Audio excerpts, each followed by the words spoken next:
Snowy white. So nag-snow na naman mga boss, mga loves. Ako ang unang hakang.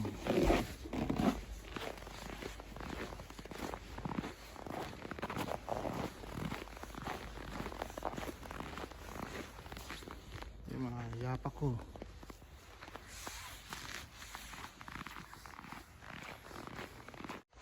Isang magandang pagbati ng umaga sa inyo, tanghali, hapon at gabi.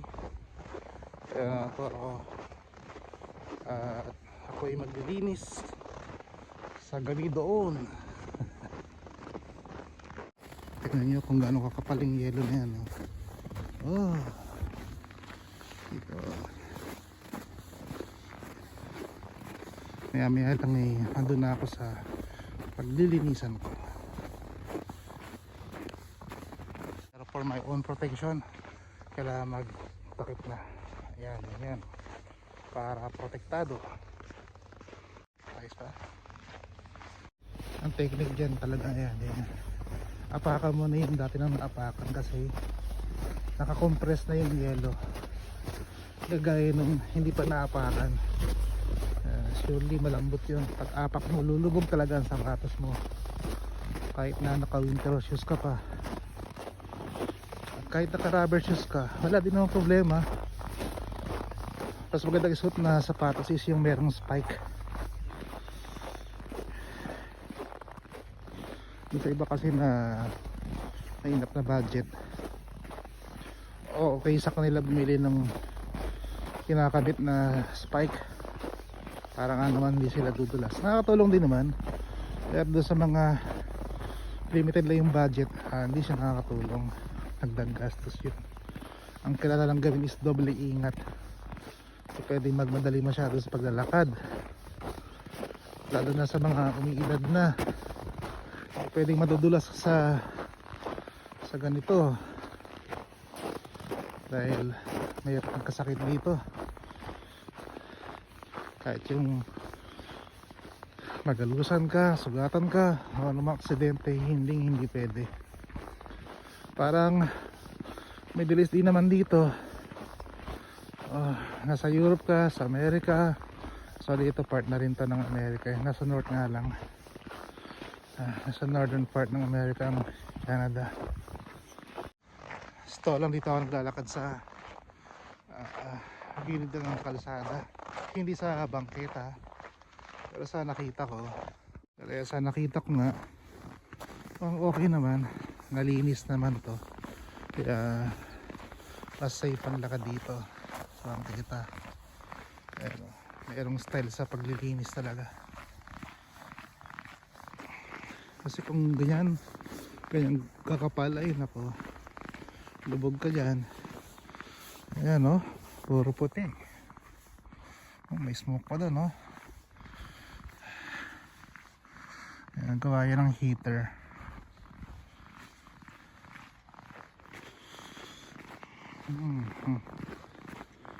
Halos walang lalakad na kasabay ko. Ako lang mismo mag-isa. Ayan. Ako lang talaga mag-isa. Ayan, no? Wala naman sigurong mabagis na hayop dyan. Yung kinakatakutan ng lahat, yung bear. Wala naman siguro dito. Nasa malayong perimeter yan. Pindutin to. Ayan. Pwede may katdian yung kamay ko. Kaya ipapasok ko na muna ang kamay ko. At maya ako papakita sa inyo yung anong meron dito sa nadaanan ko. Ayan nga, oh. Halos kabundok na ang yelo. Tingnan nyo naman kung gaano kataas yan, no? So taas na sa akin. Medyo nararamdaman kay lamig. Kaya gagawin ko po is padoblehin ko na ang proteksyon. Ayan, kalahigpit yan. At isa pa ulit. Ayan. Kaya talagang mahabdi na ang lamig. Ang agagat.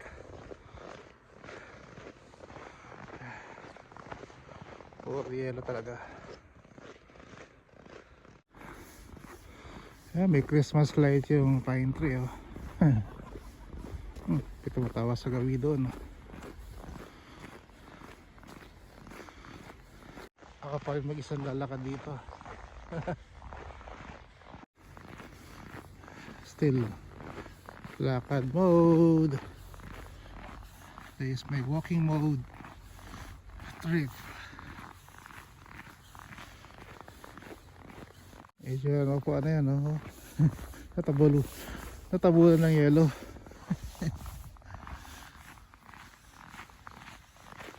Ito rin oh. Kita nyo yung fire hydrant na yan oh. Also covered with ice.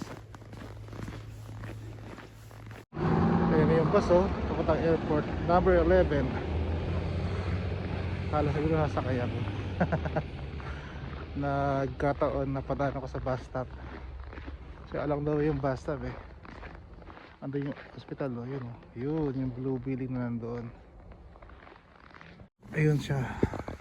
Ayan, mayroong letter H. Yan, hospital yan. Yan lang ginagawa oh. Pinahawi-hawi lang yung mga yelo. Pero tabi lang sa gilid para magkaroon ng forma yung daanan. At makita syempre kung saan dapat dumaan. Ayan po, ayan. Kahit puting-puti yan, makikita naman kung saan dapat dumaan. So dapat safe tayo maglakad. Hindi ako dyan pipindot, kundi dito. Wait! Yan, wait daw. Doon ako pupunta. So ayan, yellow na, nag-red na yan. Puputi naman doon. Ayun, pumuti na nga.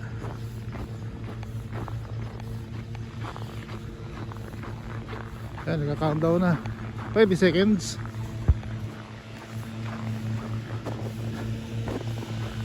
Ayan na siya. 10 seconds. Oh, nandito na ako. Ayan ako, nakatawid na ako. Meron rin nagigis ng yelo dun no? So pwede na pala maglinis ng snow. Depende sa order ng ano, ng management o ng may-ari. Diyan naman kasi walang residential eh, kaya okay lang din. Kagaya dun sa ibang mga bahay, lalo mga residential areas, pero talagang oras yan, at least 6 AM kaya pwede na maglinis. Tapos alas 5 stop na kasi iba matutulog pa. Ay, iba naman siguro magdadasal. So dito eh, mixed culture na rin dito sa Canada eh. So di matagal lang mixed culture dito. Sa dahil ba naman ang immigrants dito sa Canada, kaya parang hindi magiging mixed culture. Before siguro all Canada, purely Canadian culture. Pero for now, it's mixed na. Halo-halo na. Ayan, kagaya ng mga yellow na yan. Pwede na sana pang halo-halo yan eh, kung malinis lang sana yan. Pero kahit i-filter mo yan, hindi mo alam kung ano mga bacteria meron dyan. Lalo na kung hindi mo alam kung saan nanggaling yan. Pag yun na pang ginawa ko, kasi ginawa ko is not good. Wala talaga pagtatawid sa pedestrian, wala naka pedestrian go. Ayan, kalawa puti yung ilaw, hindi pula.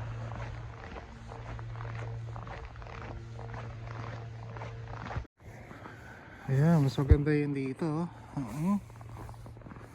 Ayan, pinulutan ng Christmas lights ang mga pine tree. Mas maganda rin mag selfie sa kanila sa kali. Ganda.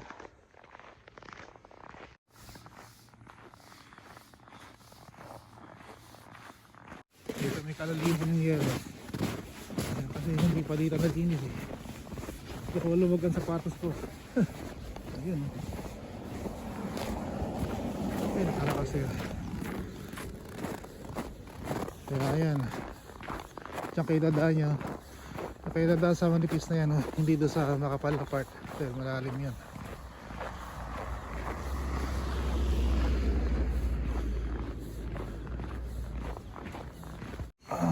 Mas okay na dito.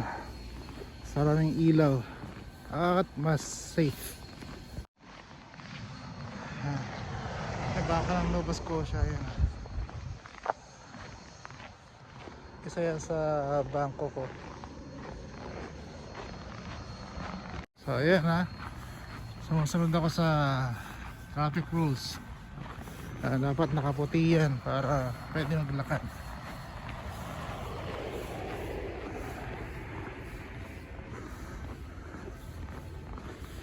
Sa gawin doon, no? Yun, balihan dyan ng Chongqing. Pero I'm not encouraging you to buy. Kasi dito lang yan legal sa Canada. At sa ibang lugar din like Netherlands. Pero dito, I'm not encouraging you to take it. Kung di nyo naman kailangan. Tindahan ng AMW. May naglilinis rin ng yelo doon, no? Paalis ng snow.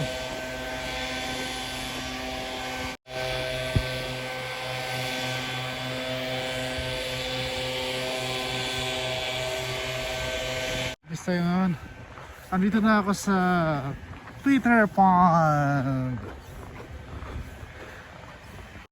Peter Pan. Ayan ang Shell gas station din. So opposite lane. At andito naman sa daanan ko. Ayan. Merong casino. At ako punta dyan. Ayan, may mga Christmas stickers, oh. May Christmas lanterns. Ayan, sa taas. Ito na yung municipality of Wood Buffalo.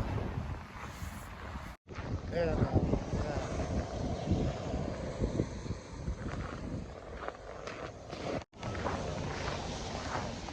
Seasons greetings.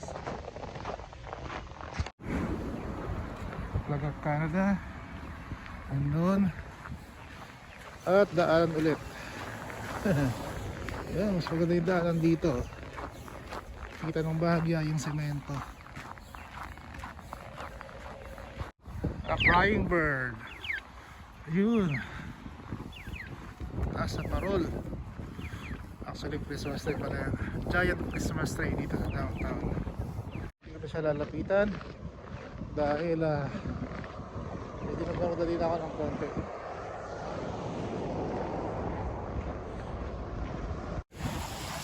Horizon Center.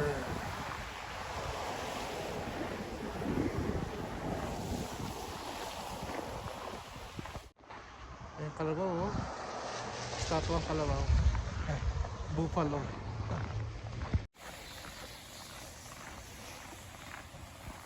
Dito ako sa Drum Brewing. Ayan. So ngayon sabihin nyo sa akin kung masaya ba yung buhay dito sa Canada. Not exactly. Sa to lang, real talk tayo ulit. Masaya dito kapag may pera ka. Pero pag wala kang pera, malungkot ka. Paano ka kakain? Paano kung gubayad mga bills mo, renta sa bahay, kung nangungupahan ka, at iba pa mga bayarin sa buong buhay mo.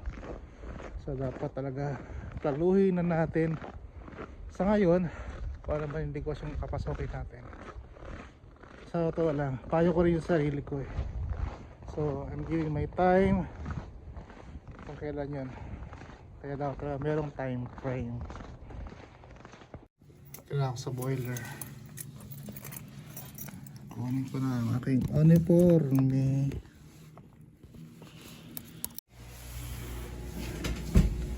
Ayan. Ayan ako mga boss, mga loves. Sisilo yung mga yan. Ayan, kukunin ko na yung tools na kailangan ko. Actually, ito lang naman kailangan ko eh. Yung blower. snow blower o yung leaf blower.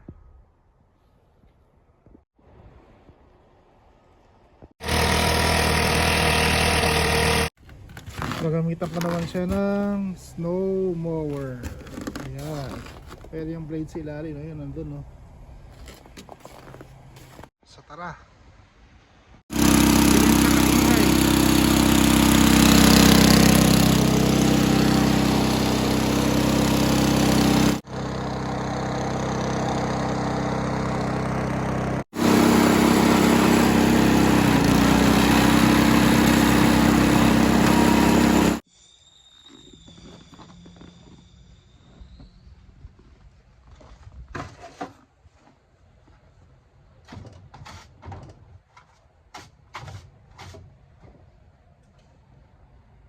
Kailangan-releasan muna bago isolid.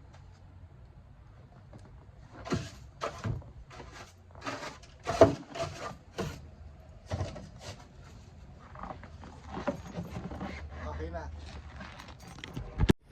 Final retouch na. Nililisan ko naman. Ay, iba. Bukod dito, gano'n sa labas. Boss, my loves. Finally, natapos ko yung tawa ko. May yelo pa ako sa mata. Para ako na pawing ah.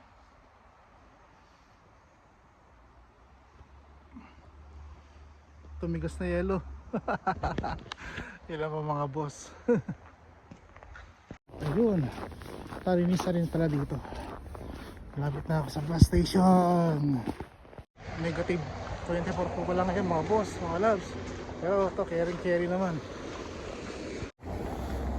Ganda ng mga decoration dito sa mini park dito sa downtown Wood Buffalo ng Fort McMurray. Along Franklin ito. So yan, yung building na yan, ayan yung brown building. Ayan yung opisina ng Wood Buffalo, syempre municipality ng Wood Buffalo. Napakakon dito sa snow dahil luwap na ako sa Christmas tree na to. Ayan, ang taas diba? Ayan sa akong bus. Finally at andito na ako. At syempre malamig pa rin. Kailangan lagay ng additional na proteksyon. Ayan. Ayos na. Kung napansin nyo, lumiwanag na kasi sumikat na yung araw. Kanina lang, mga pasado alas 8. Medyo late yung sunrise kasi winter. Ayun naman yung bus ng Diversified. Ako'y patawid na, ayun na. May binibentang property. Kung mananalo lang ako sa loto, pipilihin ko yan. Tsura ng snow. Ayan, pag maliwanag, ganyan po ang itsura ng snow. Tayo makadampot.